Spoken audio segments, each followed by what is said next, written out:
for finding the area of an irregular figure, it helps to break it up into two different parts. First, we have a square. And for a square, we multiply the base times the height to find the area.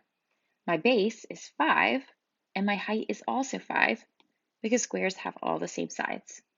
That means that the area of the square is 25 square units. For the triangle at the top, my formula is different.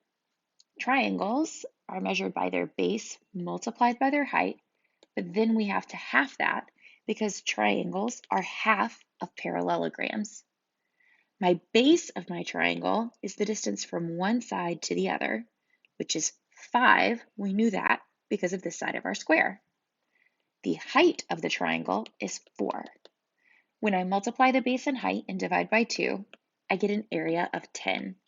So the area of the whole figure would be 25 and 10, which is 35 square units.